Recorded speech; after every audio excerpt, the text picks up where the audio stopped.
Dia pikir gaun merahnya bisa meruntuhkan harga diriku di depan kolega suamiku. Dengan sombong dia mengaku lebih pintar. Aku hanya tersenyum kasihan dan membisikkan satu pertanyaan tentang berkas yang baru ia tanda tangani. Detik itu juga, gelas di tangannya jatuh pecah berkeping-keping. Wajahnya pucat pasi, dan ia langsung lari keluar tanpa pamit. Sebelum ceritanya dimulai, silakan tulis di kolom komentar dari daerah mana saja teman-teman yang menonton cerita ini.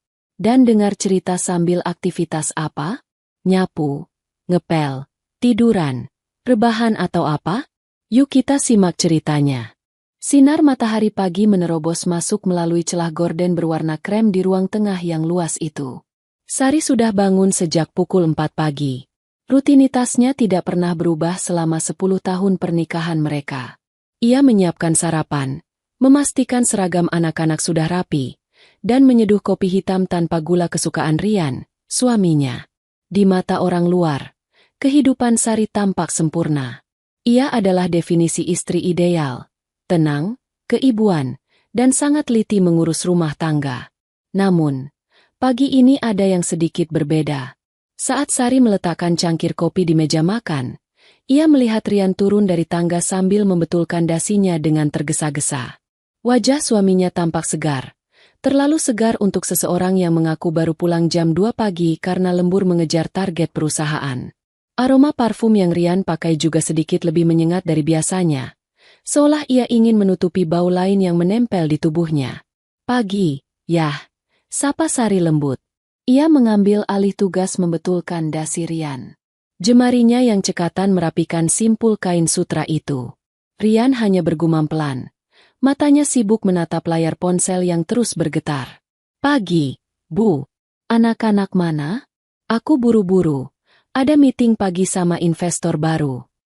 Masih di kamar. Sebentar lagi turun. Kamu sarapan dulu, ya? Ibu sudah buatkan nasi goreng kesukaanmu. Tawar Sari. Nggak usah, Bu. Aku makan di kantor saja. Nanti sekretaris baru itu. Siapa namanya? Elisa. Dia sudah pesankan catering sehat buat persiapan rapat. Tolak Rian cepat. Ia mengambil tas kerjanya, mengecup kening Sari sekilas, kecupan yang terasa hampa dan rutin, lalu bergegas menuju pintu depan.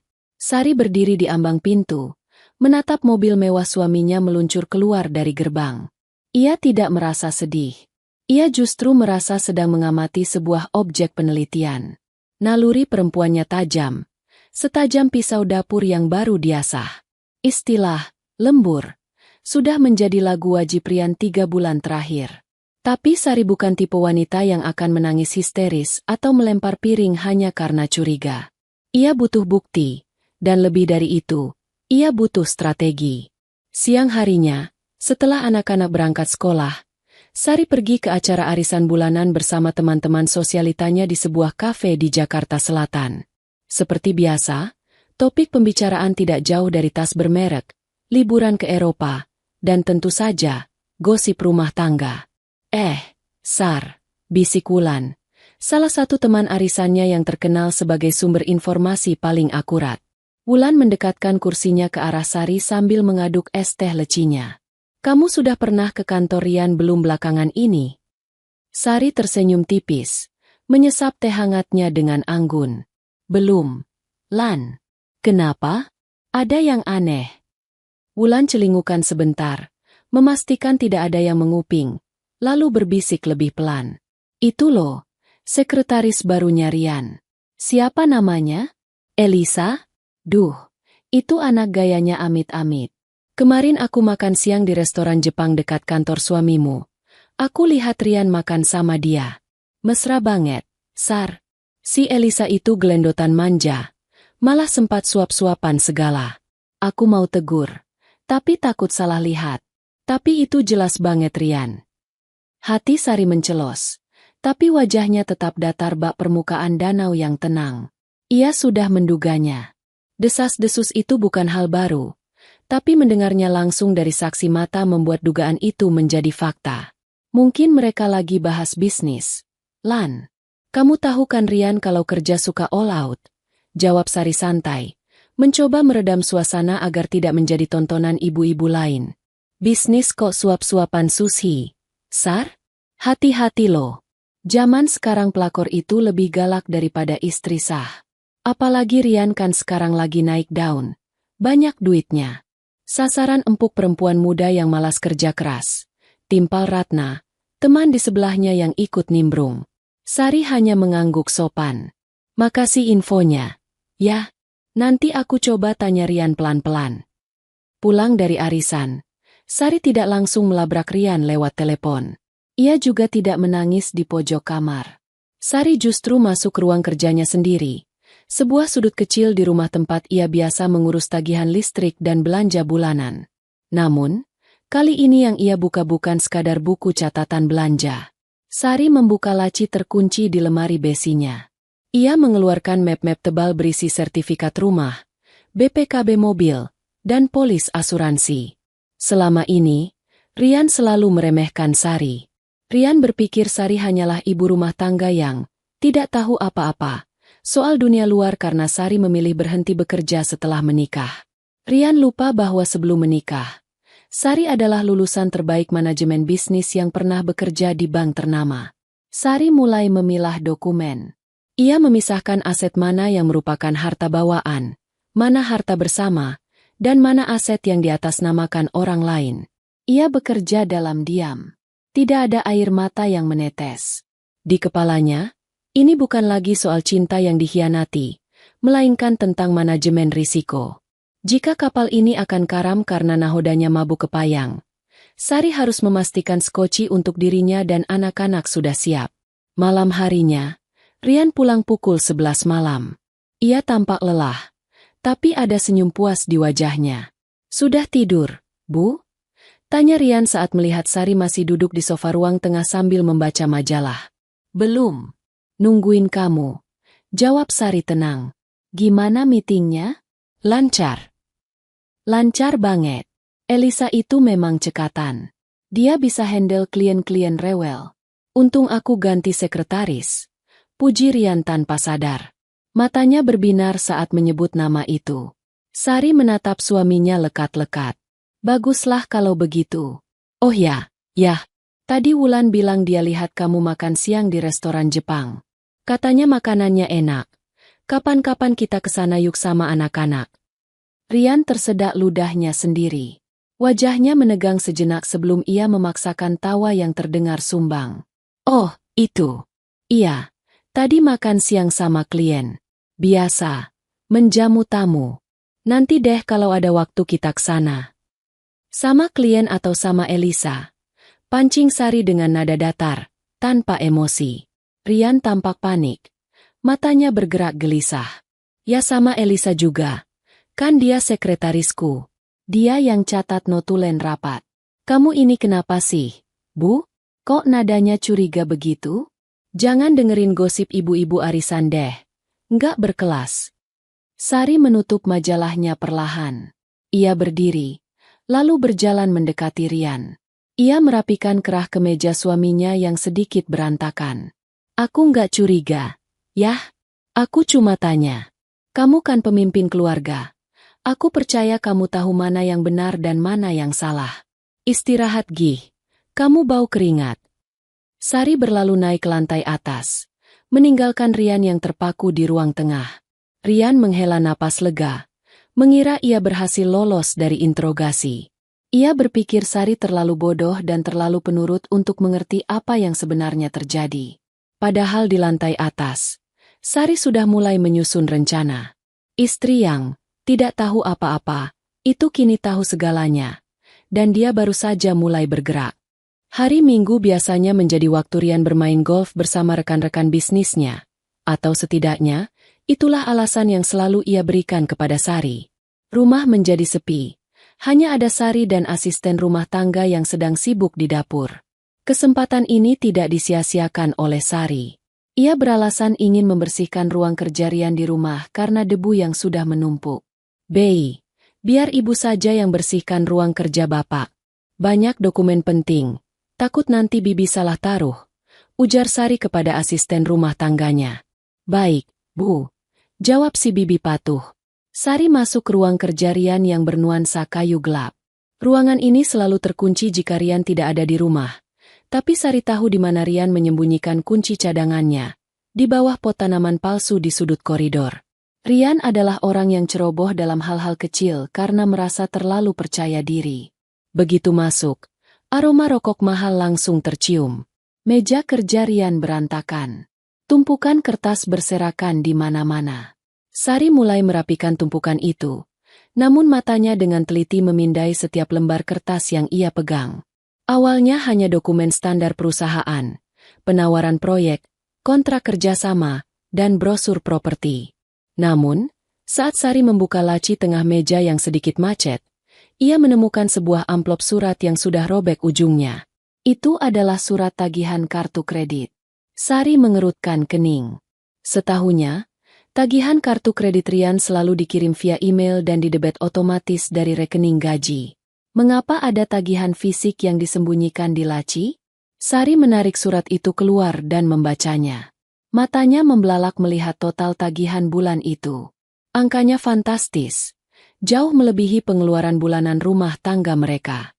Tapi yang membuat jantung Sari berdegup kencang bukan nominalnya, melainkan rincian transaksinya. Ada pembelian tas bermerek Hermes seharga ratusan juta rupiah minggu lalu. Ada tagihan hotel bintang 5 di kawasan Jakarta Pusat untuk 3 malam berturut-turut dengan keterangan Presidential Suite. Ada juga transaksi di butik perhiasan ternama. Sejak kapan Rian beli tas Hermes? Gumam Sari pelan. Ia tidak pernah menerima tas itu. Dan perhiasan? Rian memang kadang membelikannya hadiah. Tapi tidak semewah harga yang tertera di kertas ini. Tangan Sari gemetar, bukan karena sedih, tapi karena marah. Ia segera mengambil ponselnya dan membuka aplikasi mobile banking. Ia memiliki akses ke rekening bersama mereka, tapi Rian juga memiliki rekening bisnis yang ia sebut sebagai rekening operasional kantor. Dulu, Rian pernah lalai dan membiarkan password rekening itu tersimpan otomatis di tablet rumah yang sekarang dipegang Sari. Sari mencoba login. Berhasil. Sari menelusuri mutasi rekening selama 3 bulan terakhir. Apa yang ia temukan sungguh mengerikan. Ada banyak aliran dana keluar yang tidak masuk akal. Penarikan tunai dalam jumlah besar hampir setiap minggu dengan keterangan, biaya entertainment. Transfer ke rekening atas nama, Elisa Paramita, dengan nominal puluhan juta rupiah setiap tanggal gajian, di luar gaji resmi sekretaris. Tapi yang paling mencurigakan adalah pembayaran ke sebuah perusahaan cangkang, Shell Company, yang namanya asing bagi Sari. Nominalnya miliaran rupiah. Naluri mantan bankirnya langsung menyala. Ini bukan sekadar perselingkuhan hati. Ini adalah penggelapan. Rian menggunakan uang perusahaan, uang investor, untuk membiayai gaya hidup mewahnya bersama si sekretaris, dan mungkin juga mencuci uang lewat perusahaan antah berantah itu. Kamu main api, Rian, desis Sari. Ia memotret semua bukti fisik tagihan itu dengan ponselnya, lalu mengembalikannya ke posisi semula di laci. Ia juga mengunduh laporan mutasi rekening dari tablet dan mengirimkannya ke email pribadinya yang terenkripsi. Sore harinya, Rian pulang dengan wajah berseri-seri. Ia membawa sebuah bungkusan kecil berlogo toko emas terkenal. Sari, lihat aku bawa apa? Seru Rian memanggil istrinya. Sari keluar dari dapur, menyeka tangannya dengan lem. Ia memasang wajah sumringah yang sudah ia latih di depan cermin tadi siang. Wah, tumben pulang cepat, yah? Apa itu? Rian menyerahkan bungkusan itu. Buka dong. Ini hadiah buat istriku yang paling sabar. Maaf ya belakangan aku sibuk banget sampai jarang di rumah. Sari membuka kotak bludru merah itu. Di dalamnya tergeletak sebuah kalung emas putih dengan liontin berlian kecil yang cantik. Indah, memang. Tapi Sari tahu, harganya tidak sebanding dengan tas Hermes yang Rian belikan untuk Elisa minggu lalu. Ini hanyalah remah-remah untuk membungkam mulutnya. Bagus banget. Yah, makasih ya. Ujar Sari sambil membiarkan Rian memakaikan kalung itu ke lehernya. Cocok sama kamu, Bu. Elegan, puji Rian. Merasa rasa bersalahnya sudah lunas terbayar dengan benda berkilau itu. Saat Rian pergi mandi, Sari memeriksa struk pembelian yang terselip di kantong paper bag, kebiasaan ceroboh Rian yang lain. Mata Sari menyipit. Di sana tertulis metode pembayaran. Corporate credit card. Darah Sari mendidih. Rian membelikan hadiah untuk istrinya menggunakan uang perusahaan. Ini ilegal. Jika ada audit, ini akan menjadi bukti penyalahgunaan dana. Rian benar-benar sudah kehilangan akal sehatnya. Dia tidak hanya mengkhianati pernikahan, tapi juga menyeret Sari ke dalam potensi masalah hukum sebagai penerima barang hasil penggelapan. Sari menatap pantulan dirinya di cermin. Kalung itu terasa dingin dan mencekik lehernya. Kamu pikir kamu pintar, Rian, batin Sari. Kamu pikir dengan membelikan perhiasan pakai uang kantor, kamu bisa menutupi semuanya? Kamu justru baru saja memberikan bukti kejahatanmu ke tanganku sendiri. Sari melepas kalung itu dan menyimpannya kembali ke kotaknya. Ia tidak akan memakainya. Kalung ini akan menjadi barang bukti, bukan perhiasan. Kecurigaan Sari kini telah berevolusi menjadi kewaspadaan tingkat tinggi. Ini bukan lagi soal rumah tangga yang retak, tapi soal menyelamatkan diri dari reruntuhan gedung yang akan segera roboh. Rian sedang menggali kuburannya sendiri, dan Sari tidak sudi ikut terkubur bersamanya. Malam itu, saat Rian tertidur pulas dengan dengkuran halusnya, Sari tidak bisa memejamkan mata. Ia menatap langit-langit kamar, merangkai rencana selanjutnya. Ia butuh bantuan profesional. Ia tidak bisa menghadapi kejahatan kerah putih ini sendirian. Besok, ia harus menemui seseorang. Sepupunya, Bimo, seorang pengacara handal yang mengerti seluk-beluk kejahatan korporasi. Perang senyap ini baru saja dimulai. Langit Jakarta tampak mendung, seolah mengerti suasana hati Sari yang kelabu namun penuh kewaspadaan. Pagi itu, setelah memastikan anak-anak aman di sekolah, Sari memacu mobilnya menuju sebuah gedung perkantoran di kawasan Kuningan. Ia tidak akan pergi ke mall atau kafe tempat teman-teman sosialitanya biasa berkumpul. Tujuannya hari ini adalah kantor firma hukum milik Bimo, sepupu jauhnya yang dikenal sebagai pengacara spesialis sengketa bisnis dan korporasi. Sari memarkir mobilnya di sudut yang agak tersembunyi. Ia mengenakan kacamata hitam lebar dan selendang yang menutupi sebagian wajahnya, bukan karena ia selebriti, melainkan karena ia tidak ingin ada mata-mata Rian, atau kolega Rian, yang mengenalinya. Langkah kakinya tegas menyusuri lobi gedung marmer yang dingin itu. Di lantai 15, Bimo sudah menunggunya di ruang rapat pribadi yang kedap suara. Tidak ada basa-basi. Sari langsung meletakkan tablet dan beberapa lembar foto hasil cetakan yang ia ambil dari ruang kerja Rian kemarin. Aku butuh pendapat profesionalmu, Bim. Bukan sebagai sepupu, tapi sebagai pengacara, ucap Sari dingin, membuka percakapan tanpa senyum. Bimo, pria berkacamata tebal dengan setelan jas rapi, mengangguk serius. Ia mulai membolak-balik dokumen yang disodorkan Sari. Awalnya wajahnya tampak datar, namun perlahan keningnya berkerut dalam. Ia menyesap kopinya, lalu kembali meneliti lembaran mutasi rekening yang dicetak Sari. Sar, suara Bimo terdengar berat setelah hening selama 10 menit yang mencekam. Dari mana kamu dapat data ini? Dari laci dan tablet Rian.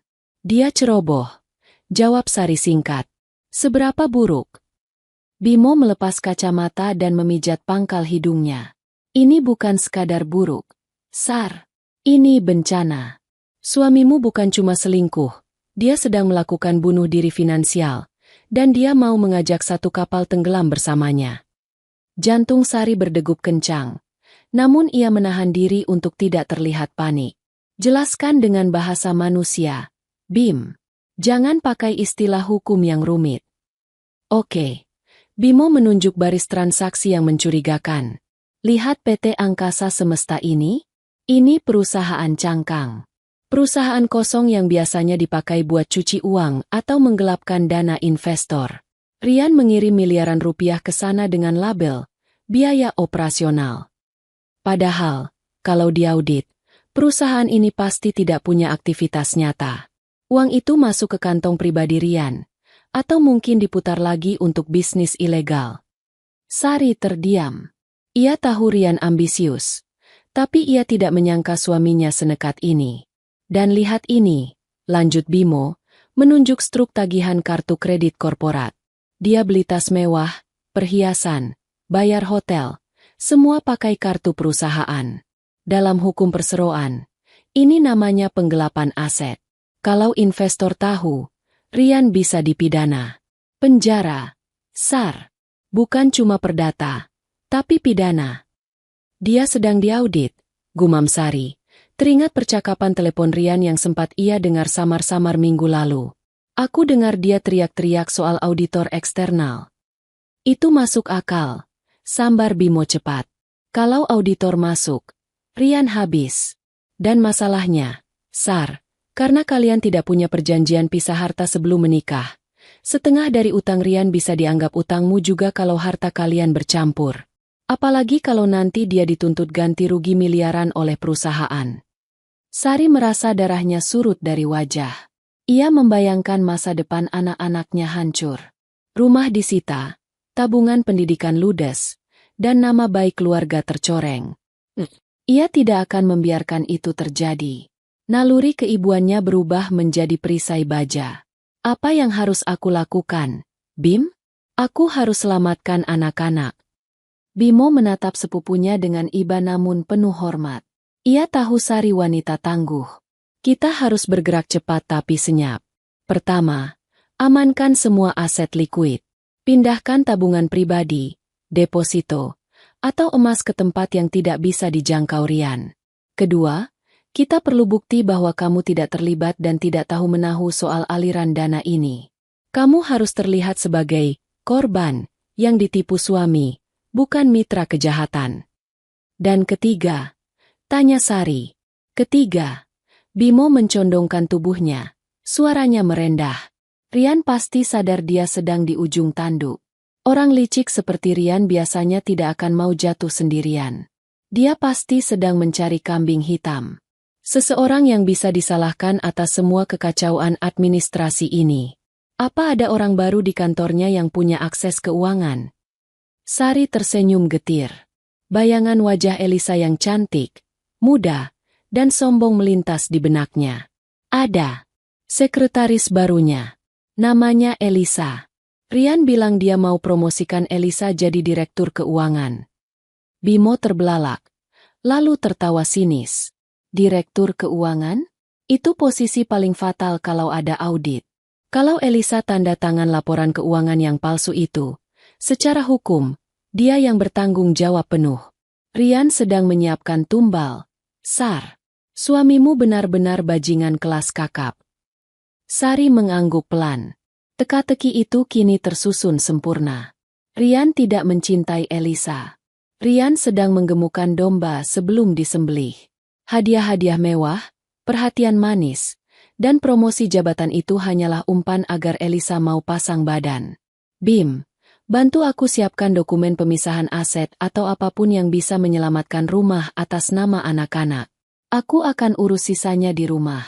Aku akan pura-pura bodoh sedikit lebih lama, kata Sari tegas. Hati-hati, Sar. Kalau Rian tahu kamu menemui aku, dia bisa nekat. Peringat Bimo, dia tidak akan tahu.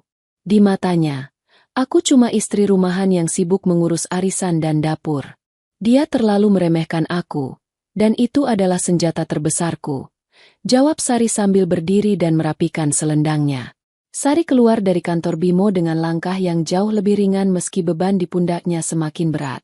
Ia tahu badai besar akan datang menghantam rumah tangganya. Tapi kali ini, ia tidak akan menjadi korban yang hanyut terbawa arus. Ia akan menjadi karang yang memecah ombak.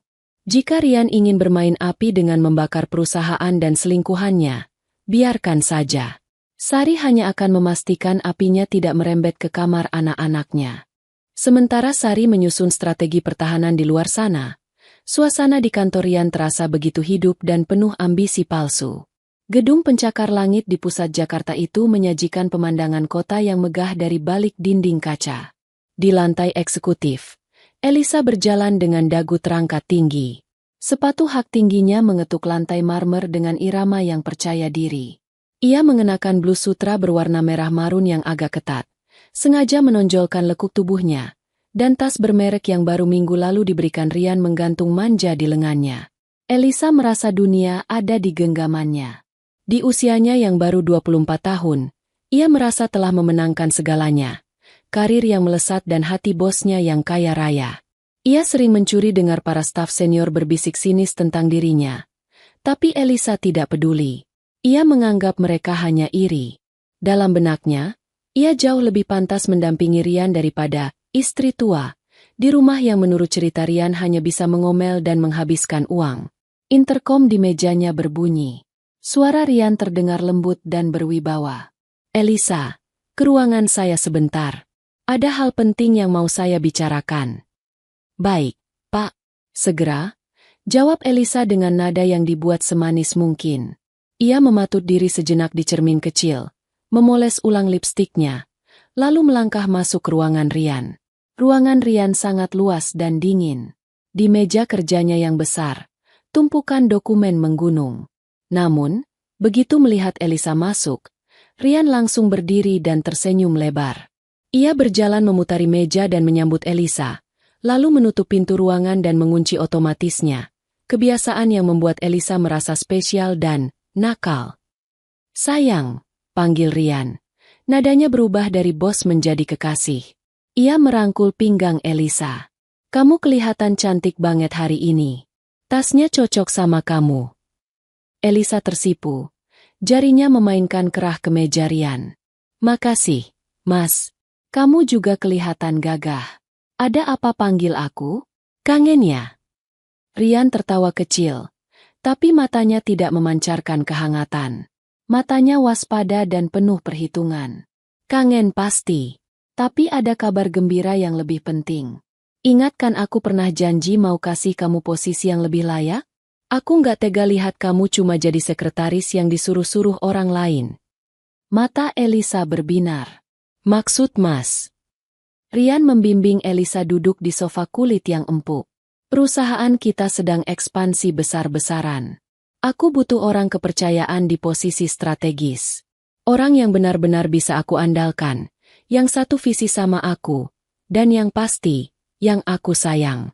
Aku mau angkat kamu jadi direktur keuangan sementara. Jantung Elisa serasa berhenti berdetak. Direktur keuangan? Itu lompatan karir yang tidak masuk akal bagi seseorang yang baru bekerja setahun dan latar belakang pendidikannya hanya sastra, bukan ekonomi. Tapi egonya yang melambung tinggi menutupi logika sehatnya. Direktur? Mas serius? Tapi kan aku belum pengalaman banget soal laporan keuangan, ujar Elisa. Masih ada sedikit keraguan. SSTT. Rian menempelkan jari telunjuknya di bibir Elisa. Kamu itu cerdas, Elisa. Teknis itu urusan staf akunting di bawah kamu. Tugas direktur itu cuma mengawasi dan menyetujui kebijakan. Aku butuh tanda tangan kamu supaya proses pencairan dana proyek lebih cepat. Kamu tahu sendiri kan, direktur yang lama itu kaku banget.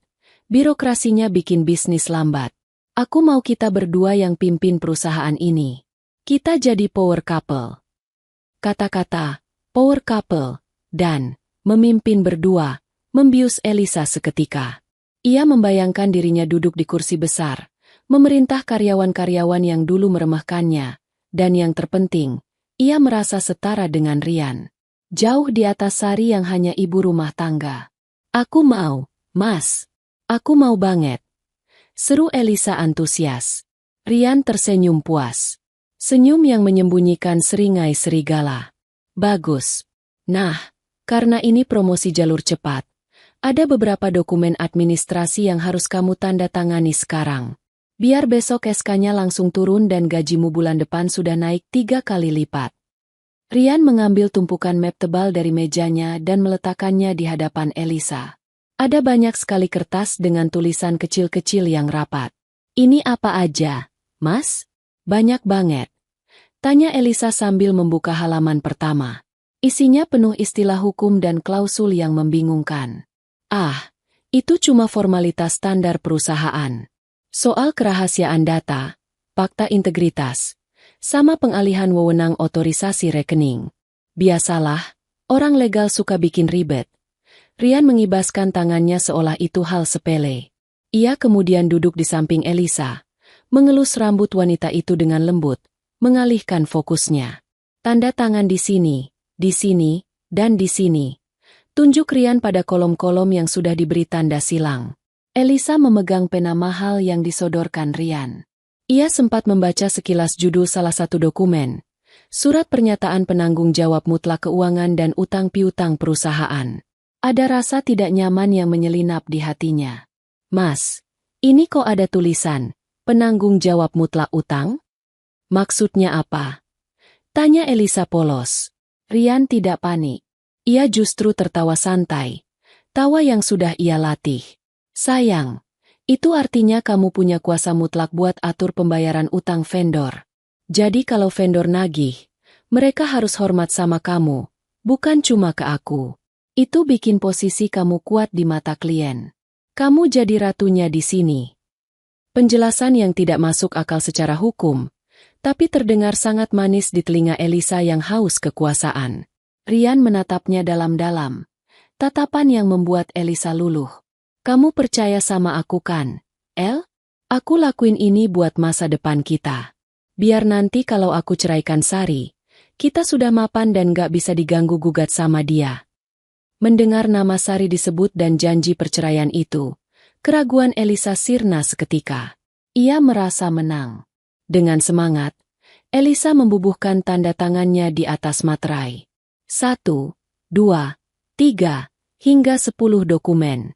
Setiap goresan tintanya adalah paku yang ia tancapkan sendiri ke peti matinya. Tanpa Elisa sadari, dokumen-dokumen itu secara hukum memindahkan seluruh liabilitas, tanggung jawab atas kerugian negara, dan beban utang perusahaan yang sedang bermasalah itu dari pundak Rian ke pundak Elisa. Rian sedang mencuci tangannya hingga bersih, menggunakan tangan Elisa untuk memegang kotorannya. Selesai, seru Elisa riang setelah menandatangani lembar terakhir. Jadi aku resmi jadi direktur nih. Resmi, sayang. Selamat ya, ucap Rian sambil mengecup pipi Elisa. Ia segera merapikan dokumen-dokumen itu dan memasukkannya kembali ke map, menyembunyikannya secepat mungkin sebelum Elisa berubah pikiran atau membacanya ulang. Nanti malam kita rayakan. Tapi aku harus pulang dulu sebentar biar Sari nggak curiga. Kamu sabar ya, sebentar lagi kita bebas. Bujuk Rian. Iya, Mas. Aku sabar kok. Kan aku sekarang direktur. Jawab Elisa bangga. Rian menatap punggung Elisa yang keluar dari ruangannya dengan perasaan lega yang luar biasa. Beban berat di dadanya hilang. Auditor boleh datang. Polisi boleh menyelidiki.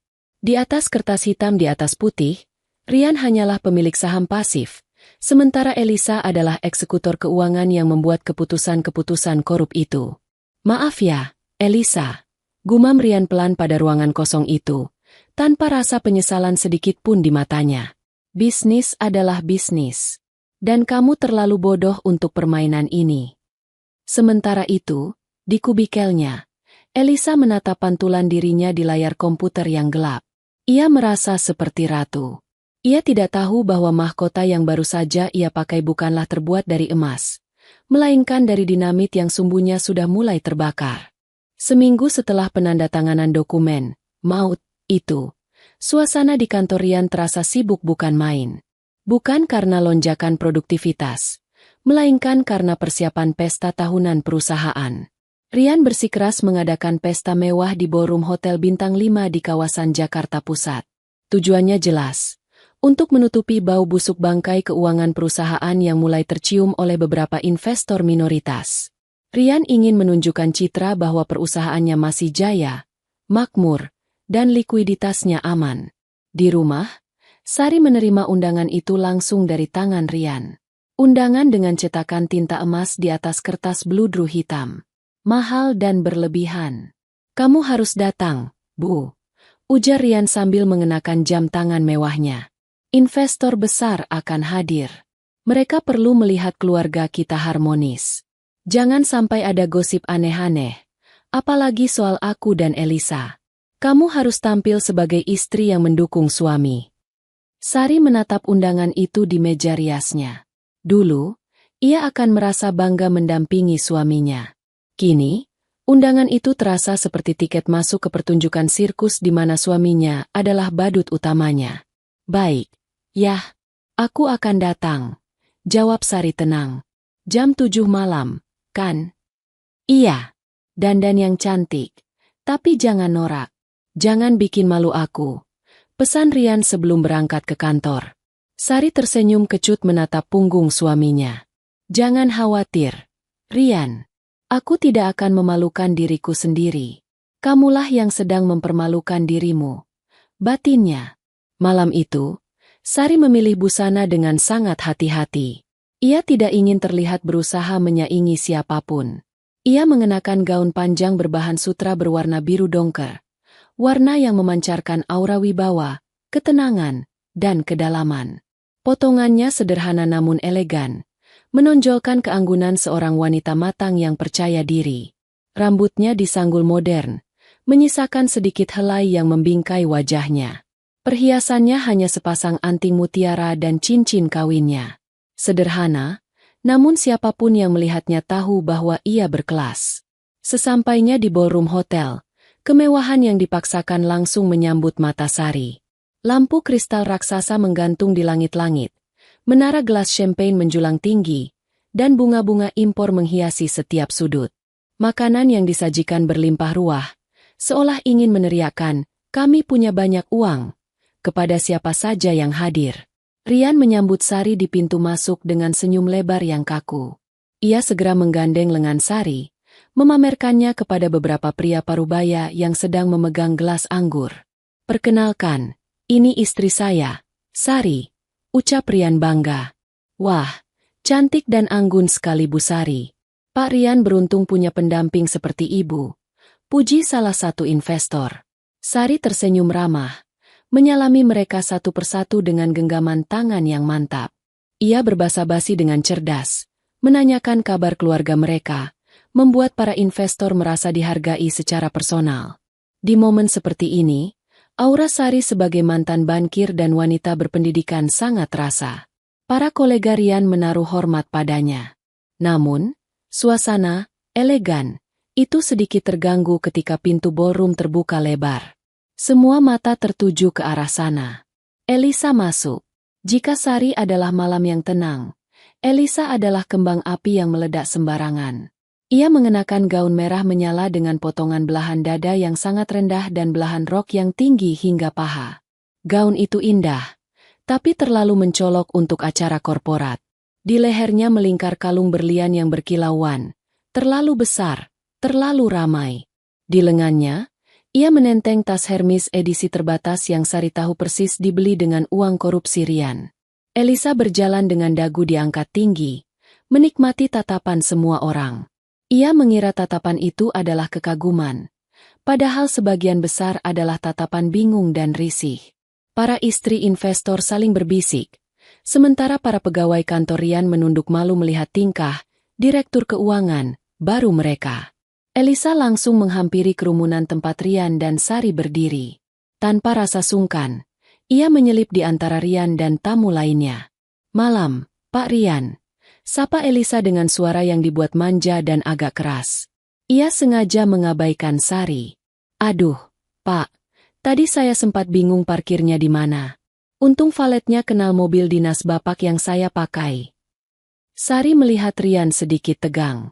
Keringat dingin mulai muncul di pelipis suaminya.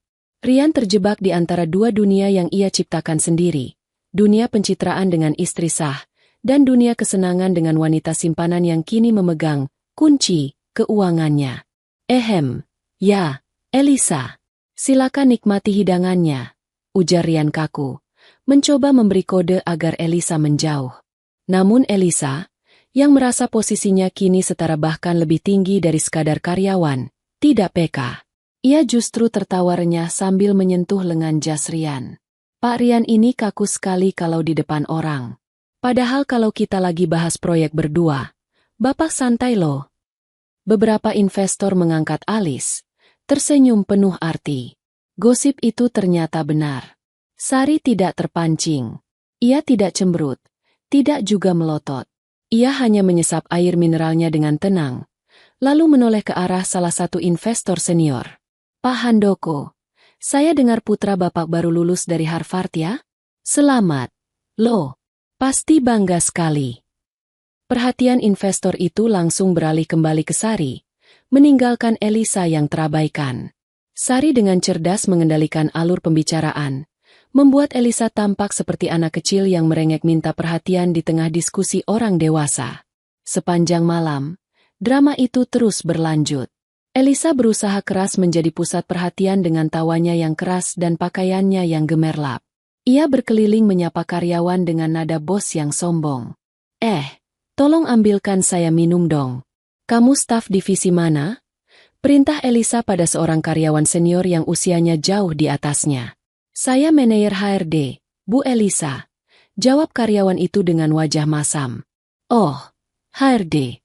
Ya sudah, sekalian aja ambilin. Balas Elisa tanpa rasa bersalah. Sari mengamati semua itu dari kejauhan. Ia melihat kehancuran moral di perusahaan suaminya. Karyawan-karyawan lama tampak tidak nyaman. Mereka tahu kapal ini sedang oleng, dan nahodanya justru sibuk berpesta dengan selingkuhan yang diangkat jadi pejabat. Nikmatilah malam ini, Elisa, batin Sari. Makanlah yang enak, tertawalah yang keras. Karena mungkin ini pesta terakhirmu sebelum kamu sadar bahwa gaun merah itu akan berganti menjadi rompi tahanan berwarna oranye. Sari merasa asing di tengah keramaian itu. Namun ia bertahan. Ia harus memastikan alibinya sempurna. Ia ada di sini sebagai istri yang setia, saksi mata yang melihat betapa dominannya Elisa di perusahaan, betapa Rian memberikan wewenang besar pada wanita itu. Semua gerak-gerik Elisa yang sok kuasa malam ini justru akan menjadi bumerang yang menguatkan narasi bahwa Elisa lah yang mengendalikan keuangan, bukan Rian. Pesta terus berlanjut. Musik semakin kencang, menutupi suara retakan pondasi kehidupan Rian yang semakin lebar.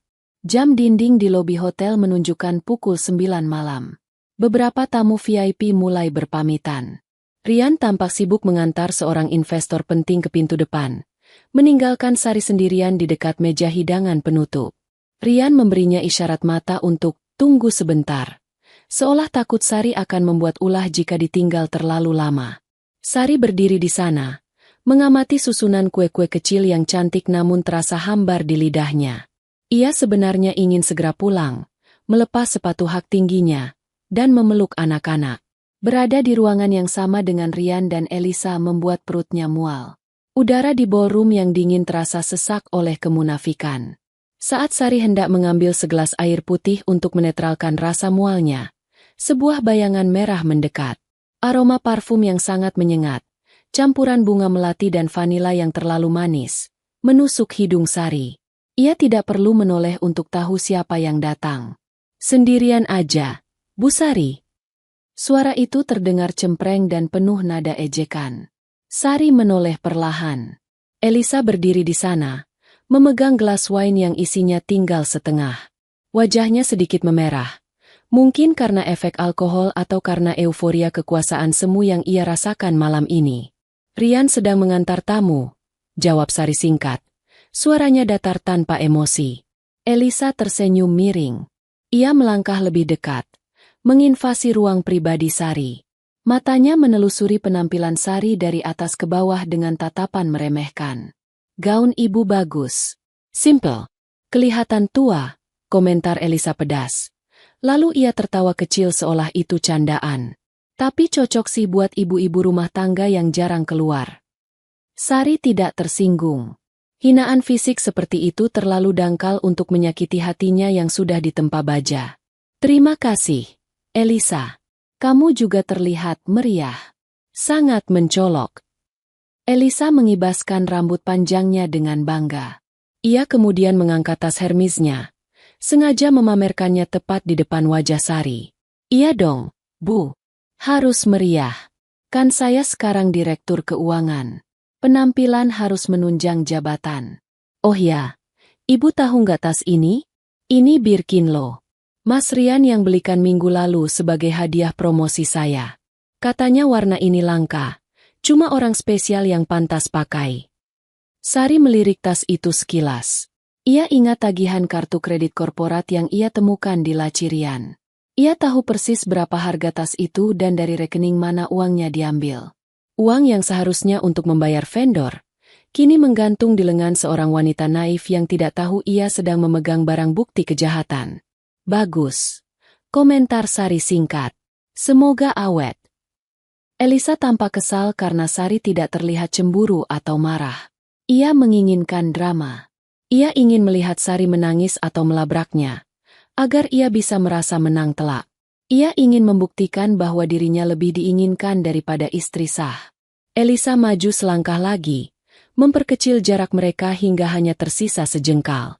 Ia merendahkan suaranya, mencoba menyerang titik terlemah seorang wanita. Perasaan dicintai. Bu Sari tahu nggak? Bisik Elisa dengan nada sinis yang berbisa. Sebenarnya, kalau Mas Rian bilang lembur, dia itu nggak selalu kerja. Seringnya dia di apartemen saya. Dia bilang dia lebih nyaman sama saya. Katanya di rumah sumpek, istri cuma bisa ngurus anak dan dapur. Nggak nyambung kalau diajak ngobrol bisnis. Elisa berhenti sejenak, menunggu reaksi Sari. Ia ingin melihat keruntuhan di mata wanita itu. Kasihan Bu Sari, lanjut Elisa, semakin berani. Bapak lembur itu sebenarnya menghindar dari rumah. Dia lebih bahagia bersamaku karena aku lebih pintar, lebih muda, dan lebih bisa melayani dia dalam segala hal. Ibu cuma status di atas kertas buat jaga nama baik aja. Sari menatap mata Elisa dalam-dalam. Namun, yang Elisa lihat di mata Sari bukanlah kemarahan, kebencian, atau air mata. Sama sekali tidak. Sari menatapnya dengan sorot mata yang tenang, teduh, namun menusuk. Itu adalah tatapan seorang ibu yang sedang melihat anak balita yang baru saja memecahkan vas bunga mahal tapi malah tertawa bangga karena merasa hebat. Tatapan kasihan. Tatapan iba yang mendalam pada sebuah kebodohan yang tak tertolong. Sari melihat Elisa bukan sebagai saingan, tapi sebagai korban yang sukarela menyerahkan lehernya ke tali gantungan. Elisa merasa dirinya ratu karena diberi mahkota. Padahal mahkota itu terbuat dari timah panas. Elisa merasa dicintai karena diberi jabatan. Padahal jabatan itu adalah rompi peluru agar Rian tidak tertembak. Keheningan melanda sudut ruangan itu. Musik pesta seolah meredup di telinga mereka berdua. Kamu pikir kamu lebih pintar, Elisa? Tanya Sari pelan. Suaranya lembut, tapi memiliki bobot yang membuat bulu kuduk berdiri. Jelas dong, tantang Elisa angkuh. Buktinya Mas Rian percayain semua keuangan perusahaan ke aku. Tanda tanganku sekarang lebih laku daripada dia. Sari mengangguk-angguk kecil. Senyum tipis tersungging di bibirnya. Senyum yang membuat Elisa tiba-tiba merasa tidak nyaman. Seolah ada sesuatu yang mengerikan yang sedang mengintai di balik ketenangan istri bosnya itu. Begitu ya? Tanda tanganmu laku sekali ya. Ulang Sari. Sari mengambil langkah mendekat. Aura keibuannya lenyap, digantikan oleh aura dingin seorang eksekutor yang siap menjatuhkan vonis. Ia tidak perlu berteriak untuk didengar. Wibawanya sudah cukup membungkam arogansi Elisa. Di kejauhan, Rian terlihat berjalan kembali memasuki ballroom, tertawa lepas bersama tamu lain, tidak menyadari bahwa di sudut ruangan, istri dan selingkuhannya sedang berada di ambang ledakan yang akan menghancurkan skenario sempurnanya. Elisa masih mencoba mempertahankan wajah sombongnya, tapi kakinya tanpa sadar mundur selangkah. Tatapan Sari terlalu mengintimidasi. Ada apa sih, Bu? Kok senyum-senyum sendiri? Gak waras ya karena suaminya diambil. Cibir Elisa, mencoba menutupi kegugupannya. Sari tidak menjawab cibiran itu. Ia hanya menatap gelas wine di tangan Elisa yang sedikit gemetar, lalu kembali menatap mata wanita muda itu. Waktunya sudah tiba. Sari tidak akan menunggu auditor atau polisi untuk menghancurkan mental wanita ini. Ia akan melakukannya sekarang, dengan satu kalimat sederhana. Sari memiringkan kepalanya sedikit, mendekat ke telinga Elisa, bersiap membisikkan sebuah kebenaran yang akan meruntuhkan dunia hayalan Elisa dalam hitungan detik. Musik jazz instrumental mengalun lembut memenuhi ruangan pesta yang megah itu. Namun bagi Elisa, suara di sekitarnya perlahan meredup saat Sari mendekatkan wajahnya. Ia bisa mencium aroma tubuh Sari, wangi sabun mandi yang segar dan bersih, sangat kontras dengan parfum mahalnya sendiri yang terasa menusuk hidung. Jantung Elisa berdegup tak beraturan, bukan karena gairah, melainkan karena firasat buruk yang tiba-tiba menyergapnya seperti hantu di siang bolong. Sari tidak terburu-buru. Ia membiarkan keheningan menggantung di antara mereka selama beberapa detik, menikmati ketegangan yang mulai meretakkan topeng percaya diri di wajah Elisa. Sari tahu, kalimat yang akan ia ucapkan adalah belati yang akan memutus urat nadi kesombongan wanita muda di hadapannya. "Elisa," bisik Sari lembut, suaranya sedingin es. "Apa Rian sudah minta kamu tanda tangan dokumen? Surat pernyataan penanggung jawab mutlak keuangan, minggu lalu." Pertanyaan itu terdengar sederhana, namun dampaknya instan. Mata Elisa berkedip cepat. Ingatannya langsung terlempar ke momen di ruangan Rian beberapa hari yang lalu. Tumpukan map tebal. Kata-kata manis Rian tentang kekuasaan mutlak. Janji tentang posisi direktur yang akan membuatnya disegani. Ia ingat Rian mendesaknya untuk segera membubuhkan tanda tangan tanpa perlu membaca detailnya karena itu hanya formalitas orang legal. Elisa mencoba tertawa, tapi yang keluar hanya dengusan napas yang terdengar panik. "Maksud ibu apa? Itu kan dokumen kenaikan jabatan saya. Wajar dong saya tanda tangan. Itu bukti kalau Mas Rian percaya sama kemampuan saya." Sari memundurkan wajahnya sedikit, menatap Elisa tepat di manik matanya dengan sorot mata yang penuh belas kasihan. Tatapan itu jauh lebih menyakitkan daripada tamparan. "Kemampuan?" ulang Sari pelan, seolah sedang menguji kata itu di lidahnya. "Elisa, kamu itu lulusan sastra, bukan akuntansi. Kamu pikir kenapa Rian tiba-tiba mengangkat kamu jadi direktur keuangan di saat perusahaan sedang diaudit besar-besaran? Kamu pikir itu karena cinta?" Sari menggeleng pelan. "Itu bukan cinta, Elisa. Itu strategi. Dokumen yang kamu tanda tangani itu bukan SK kenaikan jabatan. Itu adalah surat pengalihan tanggung jawab utang. Rian baru saja memindahkan semua beban kerugian perusahaan, semua penggelapan pajak, dan semua utang vendor yang macet ke atas pundak kamu. Secara hukum, sekarang kamulah pemilik utang itu, bukan Rian." Wajah Elisa yang tadinya merona karena wine dan kesombongan, kini perlahan memucat. Darah seolah tersedot habis dari wajahnya. Bibirnya gemetar. "Ibu! Ibu bohong," cicit Elisa dengan suara parau. "Ibu cuma iri kan? Ibu mau nakut-nakutin saya supaya saya ninggalin Mas Rian. Mas Rian cinta sama saya. Dia nggak mungkin jahat sama saya." Sari tersenyum miris.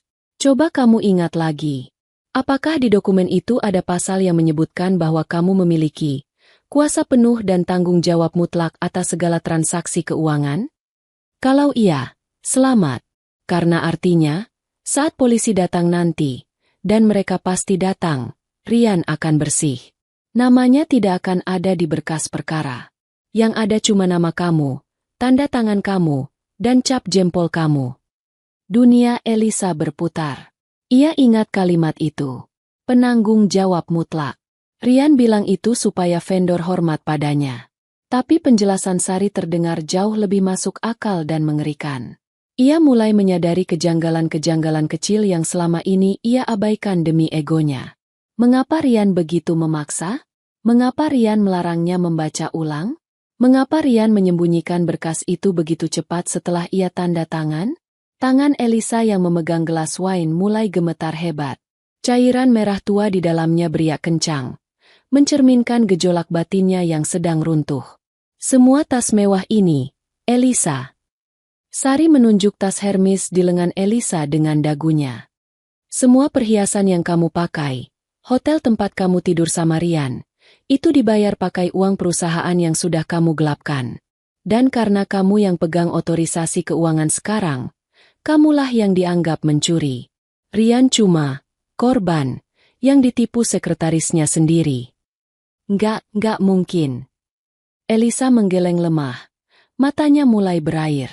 Kakinya terasa lemas seperti jeli. Sari maju selangkah lagi, memberikan serangan terakhir.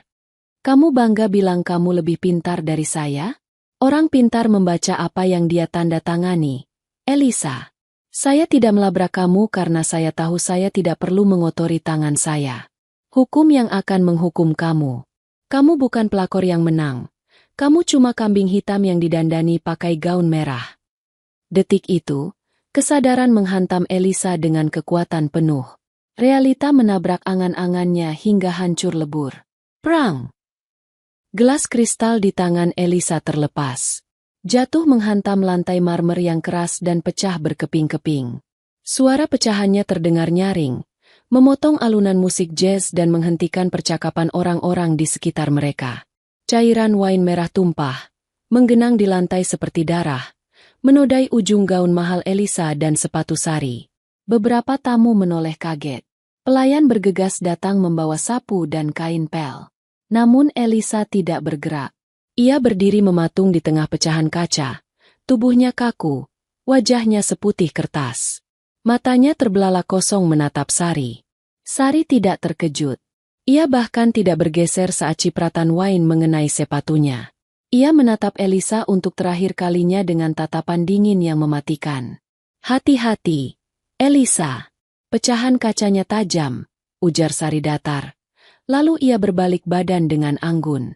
Tapi kurasa, penjara nanti akan jauh lebih menyakitkan daripada luka kena kaca. Sari melangkah pergi meninggalkan kekacauan itu. Ia berjalan dengan punggung tegak, melewati kerumunan tamu yang berbisik-bisik, meninggalkan Elisa yang kini menjadi tontonan.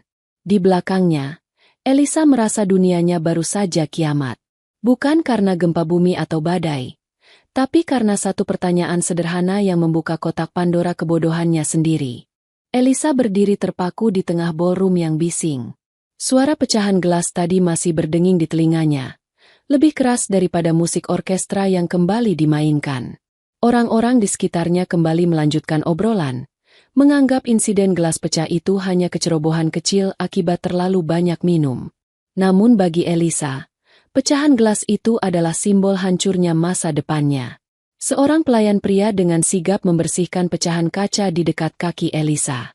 "Maaf, Bu, biar saya bersihkan."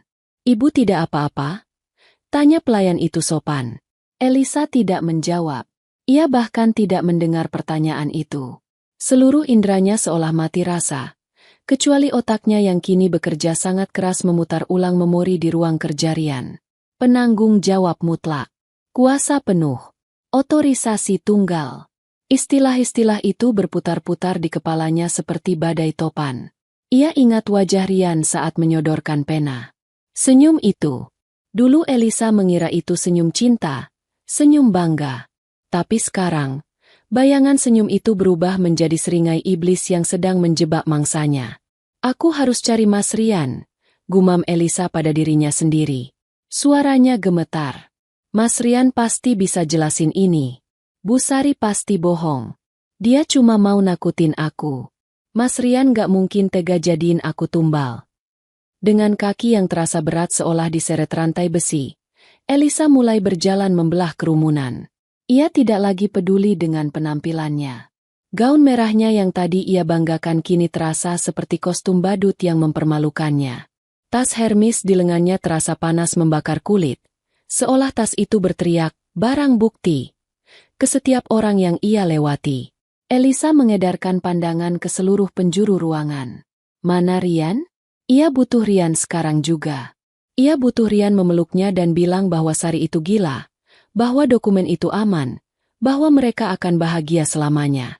Di dekat panggung utama, Elisa akhirnya melihat sosok itu. Rian sedang berdiri dalam lingkaran kecil bersama 3 investor senior. Ia memegang gelas champagne, tertawa lepas, tawa yang sangat keras dan terlihat sangat lega. Bahunya rileks, wajahnya berseri-seri. Ia tampak seperti orang yang baru saja lolos dari lubang jarum. Ia tampak bebas. Elisa berhenti di balik pilar besar, mengamati pria yang katanya mencintainya itu. Rian menepuk bahu salah satu investor. "Tenang saja, Pak. Manajemen baru kami sangat solid. Direktur keuangan yang baru sudah membereskan semua administrasi. Kalau ada masalah di kemudian hari, itu murni kesalahan teknis di Departemen Keuangan, bukan kebijakan direksi pusat. Saya sudah pastikan sistemnya begitu." Jantung Elisa mencelos hingga ke dasar perut. Ia mendengar kalimat itu dengan jelas. Rian sedang mencuci tangan. Rian sedang membangun narasi di depan investor bahwa jika ada kesalahan, itu adalah salah direktur keuangan. Dan direktur keuangan itu adalah dirinya. Elisa ingin berteriak. Ia ingin lari ke sana, mencakar wajah Rian, dan memaki pria itu di depan umum. Tapi suaranya tercekat di tenggorokan. Rasa takut yang amat sangat melumpuhkan keberaniannya. Ia sadar, di ruangan ini, ia hanyalah semut kecil di antara gajah-gajah bisnis. Jika ia membuat keributan sekarang, Rian pasti punya 1000 cara untuk memutarbalikkan fakta. Rian punya uang, punya kuasa, dan punya dokumen sah yang sudah ditandatangani Elisa. Apa yang bisa Elisa lakukan? Melapor polisi? Buktinya ada tanda tangannya sendiri. Mengaku dijebak? Siapa yang akan percaya pada sekretaris muda yang tiba-tiba naik jabatan dan hidup mewah? Semua orang akan mengira Elisa yang serakah dan korupsi. Sementara Rian hanyalah bos yang terlalu percaya pada anak buah. Air mata mulai menetes membasahi pipi Elisa, melunturkan bedak tebalnya. Ia merasa sangat bodoh. Sangat bodoh. Sari benar.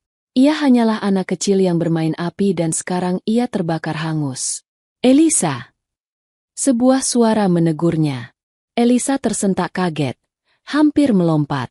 Ia menoleh dan melihat salah satu staf akunting kantornya, seorang pria parubaya bernama Pak Budi, menatapnya dengan pandangan aneh.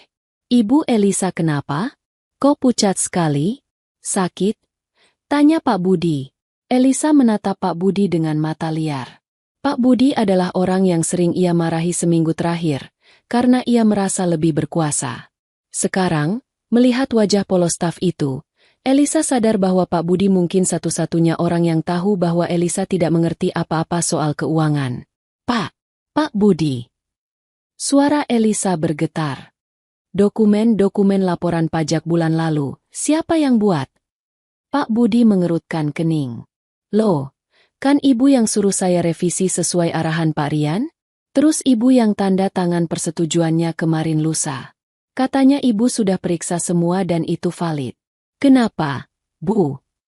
Elisa membekap mulutnya sendiri untuk menahan isak tangis. Ia yang tanda tangan. Ia yang menyetujui laporan palsu itu. Enggak apa-apa. Gagap Elisa. Ia berbalik badan dan lari. Ia tidak bisa berada di sana lagi. Ia tidak sanggup melihat wajah Rian yang tertawa di atas penderitaannya yang sebentar lagi akan dimulai. Elisa berlari kecil menuju toilet wanita di sudut lorong, menjauh dari keramaian pesta yang kini terasa seperti neraka. Di dalam toilet yang sepi, Elisa mengunci dirinya di salah satu bilik. Ia merosot duduk di atas kloset tertutup, memeluk tas mahalnya yang kini terasa seperti beban dosa. Tubuhnya menggigil hebat. Ia ingat bisikan Sari tadi. Semoga beruntung dengan polisinya nanti. Bayangan penjara, jeruji besi, dan baju tahanan berputar di benaknya. Ia membayangkan dirinya diseret keluar dari kantor, diliput wartawan, dipermalukan se-Indonesia. Dan Rian? Rian akan tetap duduk di kursi empuknya, mungkin dengan sekretaris baru yang lebih muda dan lebih bodoh lagi. Elisa mengeluarkan ponselnya. Ia ingin menelepon ibunya di kampung. Tapi jarinya kaku. Apa yang harus ia katakan? Bu, Elisa jadi direktur tapi besok mau dipenjara? Ibunya pasti akan serangan jantung. Ia mencoba mengirim pesan WhatsApp ke Rian. Mas, kita perlu bicara sekarang. Di luar. Elisa menunggu. 1 menit, 2 menit, 5 menit. Tidak ada balasan. Padahal status Rian online. Elisa memberanikan diri mengintip keluar toilet sedikit. Dari celah pintu yang terbuka, ia bisa melihat Rian sedang mengecek ponselnya, membaca pesan itu, lalu dengan wajah dingin memasukkan kembali ponselnya ke saku jas tanpa berniat membalas. Rian kembali tertawa, mengangkat gelasnya untuk bersulang dengan tamu lain. Pesan Elisa diabaikan. Dia sudah dibuang. Tugasnya sebagai tempat sampah, dosa Rian sudah selesai. Dokumen sudah ditandatangani. Pesta sudah berjalan. Rian tidak butuh dia lagi. Elisa kembali masuk ke toilet, menyandarkan punggungnya ke pintu yang dingin. Kakinya lemas hingga ia terduduk di lantai keramik. Ia menekuk lutut, membenamkan wajahnya di sana, dan menangis tanpa suara. Isakan tertahan yang menyakitkan dada. Malam itu, di saat semua orang berdansa dan menikmati hidangan mewah, Elisa bersembunyi di pojokan toilet Hotel Bintang 5, ditemani rasa takut yang mencekam dan penyesalan yang terlambat. Ia sadar, perang yang ia kira sudah ia menangkan dari Sari, ternyata baru saja dimulai, dan ia sudah kalah telak sebelum sempat mengangkat senjata. Sari tidak perlu melakukan apa-apa selain membiarkan Elisa menghancurkan dirinya sendiri. Dan di luar sana, Sari sedang berjalan menuju lobi hotel untuk pulang. Ia sudah memesan taksi online. Tidak sudi pulang satu mobil dengan Rian. Saat mobil jemputannya datang, Sari menoleh sekilas ke arah gedung hotel yang menjulang tinggi itu. Selamat menikmati sisa malammu, Rian. Karena besok pagi, giliran aku yang akan tertawa. Batin Sari seraya masuk ke dalam mobil, meninggalkan suami dan selingkuhannya yang sedang menuju kehancuran masing-masing. Suasana kantor pagi itu terasa mencekam, seolah udara dipenuhi oleh muatan listrik statis yang siap menyambar kapan saja. 3 hari setelah pesta tahunan yang penuh drama, Rian datang ke kantor dengan setelan jas abu-abu mahalnya, bersiul kecil seakan tidak ada beban hidup. Ia menyapa resepsionis dengan ramah, sebuah pemandangan yang jarang terjadi. Rian merasa di atas angin. Skenario yang ia susun selama 6 bulan terakhir kini memasuki babak akhir. Sementara itu, di ruangan Direktur Keuangan, Elisa duduk dengan wajah kuyu. Lingkaran hitam di bawah matanya terlihat jelas meski sudah ditutupi concealer tebal. Sejak malam pesta itu, ia tidak bisa tidur nyenyak. Kata-kata Sari terus berputar di kepalanya seperti kaset rusak. Setiap kali pintu ruangannya diketuk, jantungnya melompat kaget. Takut jika yang datang adalah malaikat pencabut nyawa, atau polisi. Pukul 10 pagi, ketakutan Elisa menjadi kenyataan. Sebuah mobil sedan hitam dengan plat dinas kepolisian dan 2 mobil van bertuliskan, Auditor Forensik, berhenti tepat di lobi gedung. Sirine tidak dibunyikan, namun kehadiran petugas berseragam dan beberapa orang berbatik rapi yang membawa tumpukan koper dokumen membuat satpam di lobi panik. Selamat pagi. Kami dari Unit Tindak Pidana Korupsi dan Penggelapan Pajak. Kami membawa surat perintah penggeledahan dan penahanan. Ucap salah satu petugas dengan tegas kepada resepsionis yang gemetar. Kabar kedatangan polisi menyebar ke seluruh lantai bagaikan api menyambar bensin. Para karyawan berbisik-bisik. Wajah mereka tegang. Namun, Rian tetap tenang. Saat pintu ruangannya dibuka kasar oleh petugas, ia justru berdiri dengan wajah kaget yang dibuat-buat, akting yang nyaris sempurna. Ada apa ini, Pak? Kenapa ada polisi di kantor saya? Tanya Rian dengan nada tersinggung yang pas. Saudara Rian, kami mendapat laporan adanya dugaan penggelapan dana investor dan manipulasi laporan pajak senilai 50 miliar rupiah. Kami perlu memeriksa dokumen keuangan dan membawa penanggung jawabnya. Jawab komandan polisi itu dingin. Rian menghela napas panjang, lalu menggelengkan kepalanya dengan wajah prihatin. Ya Tuhan, jadi rumor itu benar? Silakan, Pak. Silakan periksa semuanya. Saya sebagai pemilik saham utama akan kooperatif. Saya sama sekali tidak tahu menahu soal detail teknis keuangan. Saya serahkan sepenuhnya kepercayaan itu kepada direksi. Siapa penanggung jawab mutlak keuangan di sini? Tanya polisi itu. Dengan gerakan lambat dan dramatis, Rian menunjuk ke arah pintu kaca di seberang ruangannya. Direktur Keuangan kami, Ibu Elisa Paramita. Beliau yang memiliki otorisasi penuh atas semua transaksi 3 bulan terakhir. Di ruangannya, Elisa melihat telunjuk Rian mengarah padanya. Lututnya seketika lemas hingga ia nyaris jatuh dari kursi. Detik berikutnya, pintu ruangannya didobrak halus. 3 petugas masuk, diikuti oleh Rian yang berdiri di ambang pintu dengan wajah kecewa. Ibu Elisa Paramita. Tanya petugas. Saya. Suara Elisa tercekat. Tenggorokannya kering kerontang. Anda kami tahan atas dugaan pemalsuan dokumen negara, pencucian uang, dan penggelapan dana korporasi. Hak Anda untuk diam bisa digunakan, tapi semua bukti yang kami temukan akan memberatkan Anda. Ujar petugas itu sambil mengeluarkan borgol perak yang berkilau dingin. Tunggu, ini salah paham. Saya nggak tahu apa-apa. Elisa berteriak histeris. Air matanya pecah seketika. Ia menatap Rian dengan tatapan memohon. Mas Rian, tolong aku. Kamu yang suruh aku tanda tangan semua itu kan? Kamu bilang itu cuma formalitas. Pak polisi, Rian yang menyuruh saya. Uangnya dipakai dia buat beli mobil, buat judi, buat semuanya. Suasana hening sejenak. Semua mata tertuju pada Rian. Rian melangkah maju sedikit, menatap Elisa dengan sorot mata sedih yang memuakan. Elisa, saya tidak menyangka kamu tega memfitnah saya di saat seperti ini. Saya angkat kamu jadi direktur karena saya percaya potensi kamu. Ternyata kamu menyalahgunakan wewenang itu untuk memperkaya diri sendiri? Tas mewah, apartemen, gaya hidupmu, jadi itu semua pakai uang perusahaan. Kau bohong, jerit Elisa. Ia mencoba menerjang Rian, tapi dua petugas menahannya. Kamu yang kasih tas itu. Kamu yang beliin apartemen. Polisi itu menengahi. Ia mengangkat sebuah map tebal yang disita dari meja Elisa. Maaf Bu Elisa. Di sini tertera jelas. Surat pernyataan penanggung jawab mutlak.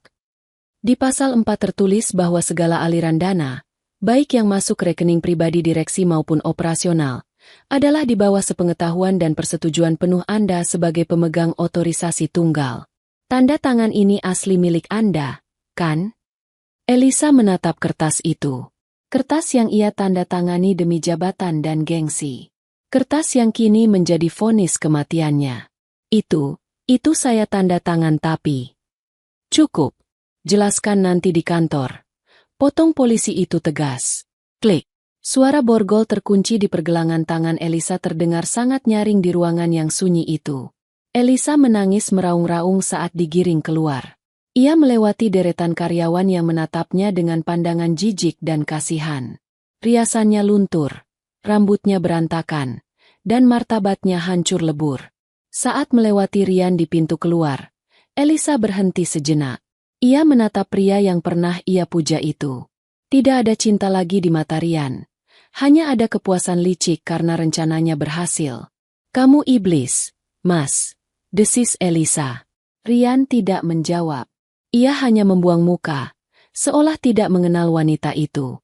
Setelah Elisa dibawa pergi dan mobil polisi menjauh, Rian kembali ke ruangannya. Ia melonggarkan dasinya, lalu duduk di kursi kebesarannya. Ia mengambil gelas kristal, menuang air mineral, dan meneguknya sampai habis. Tangannya sedikit gemetar karena adrenalin, tapi senyum lebar perlahan terukir di bibirnya. Selamat tinggal, Elisa, gumamnya pelan. Terima kasih sudah jadi tameng yang berguna. Ia merasa menang. Di atas kertas, ia bersih. Ia bisa berdalih sebagai korban penipuan karyawan. Perusahaannya mungkin akan bangkrut atau dibekukan, tapi aset pribadinya aman. Ia masih punya rumah mewah, mobil-mobil, dan simpanan emas yang tidak terlacak. Ia pikir badai sudah berlalu. Ia tidak tahu bahwa badai yang sebenarnya sedang menunggunya di rumah. Duduk dengan tenang sambil memegang secangkir teh hangat. Matahari mulai terbenam di ufuk barat, melukis langit Jakarta dengan warna jingga kemerahan yang dramatis. Rian memacu mobilnya pulang ke rumah dengan perasaan ringan. Ia sudah menyiapkan cerita sedih untuk Sari. Ia akan bilang bahwa ia sangat terpukul karena dikhianati oleh sekretaris kepercayaannya. Ia akan meminta Sari untuk memaafkan kesibukannya selama ini dan berjanji akan menjadi suami yang lebih baik. Setidaknya sampai ia menemukan mainan baru. Rian membayangkan Sari akan menyambutnya dengan pelukan hangat. Mungkin sedikit menangis karena khawatir suaminya nyaris terseret kasus hukum. Sari kan wanita bodoh yang penurut, pikir Rian. Sari pasti akan percaya apapun yang ia katakan. Mobil Rian memasuki pekarangan rumah mewahnya. Namun, ada yang aneh. Lampu teras menyala, tapi suasana rumah terasa sunyi senyap. Tidak ada suara televisi, tidak ada suara anak-anak bermain. Dan yang paling membingungkan, ada dua koper besar berwarna hitam berdiri tegak di teras depan. Rian mengerutkan kening. Apa Sari mau pergi? Atau dia mau ajak liburan mendadak untuk menghiburku? Batinnya dengan percaya diri yang berlebihan. Ia turun dari mobil, melangkah menuju teras. Pintu utama terbuka. Sari duduk di kursi rotan di beranda, memangku sebuah map coklat tipis. Penampilannya rapi, mengenakan pakaian rumah yang sopan namun wajahnya sudah dipoles make up tipis. Ia terlihat sangat tenang, ketenangan yang justru membuat bulu kuduk Rian meremang. "Bu, anak-anak mana?" tanya Rian basa-basi, matanya melirik ke arah koper. "Terus ini koper siapa? Kita mau kemana?" Sari menatap Rian, lalu tersenyum. Senyum yang tidak sampai ke mata. Senyum yang sama seperti saat ia berbisik pada Elisa di pesta. "Anak-anak sudah di rumah ibu. Yah, mereka menginap di sana malam ini," jawab Sari lembut. "Dan koper itu koper kamu. Semua baju dan barang-barang pentingmu sudah ibu rapikan di sana." Rian tertawa canggung. "Maksudnya apa sih, Bu? Kok aku diusir? Kamu termakan gosip lagi?" "Sayang, dengar dulu penjelasanku. Hari ini di kantor kacau balau. Elisa, sekretaris itu, ternyata penjahat. Dia ditangkap polisi karena korupsi. Aku ini korban, Bu. Aku butuh dukungan kamu, bukan malah diginiin." Sari meletakkan cangkir tehnya perlahan. Ia tidak berteriak, tidak membentak. Ia hanya menyodorkan map coklat yang ada di pangkuannya ke meja. "Aku tahu Elisa ditangkap, Rian. Berita itu sudah ada di semua televisi," kata Sari datar. "Aku juga tahu kamu merasa menang karena berhasil menumbalkan dia. Kamu pikir kamu cerdas sekali, ya?" Wajah Rian berubah kaku. Topeng, suami tersakiti, miliknya mulai retak. "Kamu bicara apa sih? Aku nggak ngerti." "Buka mapnya," perintah Sari. Rian membuka map itu dengan ragu. Di dalamnya ada 2 jenis dokumen. Yang pertama adalah surat gugatan cerai yang sudah ditandatangani Sari di atas materai. Yang kedua adalah sebuah flash disk kecil berwarna merah. "Kamu minta cerai? Di saat aku lagi susah gini?" Rian mulai emosi. "Kamu istri macam apa, Sari? Dan apa ini? Flash disk apa?" Sari menyandarkan punggungnya ke kursi, menatap suaminya dengan tatapan seorang ratu yang sedang menghukum prajurit pembangkang. "Di dalam flash disk itu ada rekaman suara kamu, Rian. Ingat 3 minggu lalu saat kamu menelepon konsultan hukum bayaranmu di mobil? Kamu pikir aku cuma istri bodoh yang gak ngerti teknologi? Aku pasang penyadap suara di bawah jok mobilmu." Wajah Rian pucat pasi, lebih pucat daripada saat Elisa ditangkap. Sari melanjutkan, "Di rekaman itu, kamu jelas-jelas bilang, buat dokumen yang menjebak Elisa. Pastikan dia tanda tangan klausul tanggung jawab mutlak biar kalau ada audit, saya bersih dan dia yang masuk penjara. Saya mau cuci uang 50 miliar ini aman." Suara kamu jernih sekali. Yah, sangat jelas. Kaki Rian lemas. Ia terduduk di kursi seberang Sari. Ia tahu arti rekaman itu. Jika polisi mendengarnya, dokumen tanda tangan Elisa tidak akan ada gunanya. Rian akan terbukti sebagai otak intelektual kejahatan, aktor intelektualis. Ia akan membusuk di penjara jauh lebih lama daripada Elisa. Kamu mau laporin aku ke polisi?" tanya Rian dengan suara bergetar. Hancur sudah arogansinya. Sari menggeleng pelan. "Tidak, aku tidak akan lapor polisi. Biarlah Elisa dan hukum yang mengurus dosa pidanamu. Aku tidak mau anak-anakku punya ayah seorang narapidana. Itu akan merusak masa depan mereka." Rian menghela napas lega, tapi kelegaan itu hanya bertahan sedetik.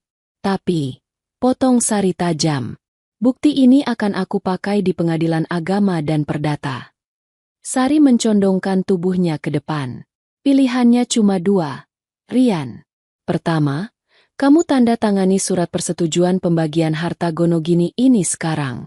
Isinya, rumah ini, mobil, dan 80% aset tabungan jatuh ke tangan aku dan anak-anak sebagai ganti rugi atas pengkhianatanmu. Kamu pergi dari sini cuma bawa koper itu dan sisa uangmu yang sedikit. Kita cerai baik-baik, dan rekaman ini musnah. Atau," lanjut Sari, matanya berkilat tajam, "kamu menolak. Kita bertarung di pengadilan, dan rekaman ini, tidak sengaja, sampai ke tangan jaksa yang menangani kasus Elisa. Kamu kehilangan harta, kehilangan keluarga, dan kehilangan kebebasanmu di penjara. Rian menatap istrinya dengan pandangan tak percaya. Wanita yang selama 10 tahun ini ia anggap lemah, yang ia anggap hanya tahu soal bumbu dapur, ternyata memegang kartu as yang mematikan. Sari telah merencanakan ini dengan sangat rapi. Jauh lebih rapi daripada skema korupsi Rian. Kamu tega sama aku. Lirih Rian. Kamu yang ajari aku untuk jadi tega, Rian. Jawab Sari dingin. Kamu selingkuh, kamu korupsi, dan kamu korbankan orang lain. Aku cuma menyelamatkan hak anak-anakku dari ayah yang serakah. Hening yang panjang menyelimuti teras itu.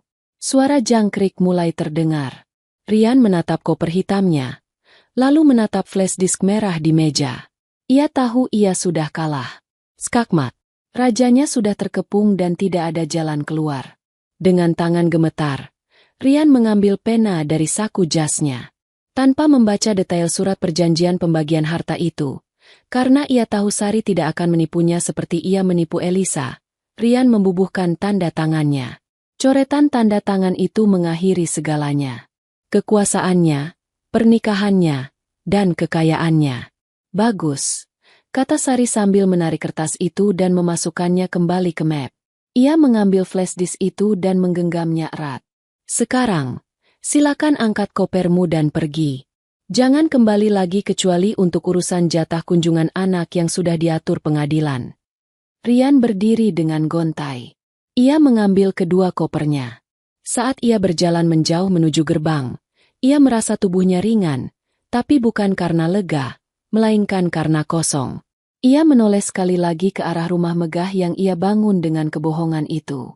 Di sana, Sari masih duduk, menyesap tehnya dengan tenang, tidak menoleh sedikit pun padanya. Rian melangkah keluar gerbang, sendirian, menyongsong malam yang gelap tanpa istri, tanpa selingkuhan, dan tanpa harta. Sementara itu, Sari meletakkan cangkirnya. Ia menarik napas panjang, menghirup udara malam yang segar. Beban berat di pundaknya terangkat sudah. Ia mengambil ponselnya, mengirim pesan singkat pada ibunya. Sudah selesai, Bu. Besok aku jemput anak-anak. Kita mulai hidup baru. Sari tersenyum. Bukan senyum sinis, melainkan senyum tulus dari seorang wanita yang berhasil memenangkan perangnya sendiri tanpa harus menjadi jahat. Ia menang dengan kecerdasan, dan yang terpenting, ia menang dengan tetap menjaga martabatnya. Pesan untuk pembaca. Gimana nih teman-teman ceritanya? Puas nggak dengan akhir nasib Mas Rian dan Elisa? Jangan lupa tulis pendapat kalian di kolom komentar ya. Dan buat para istri di luar sana, ingat pesan Bu Sari, jangan pernah mau dianggap remeh, dan selalu waspada dengan dokumen apapun. Sampai jumpa di cerita selanjutnya.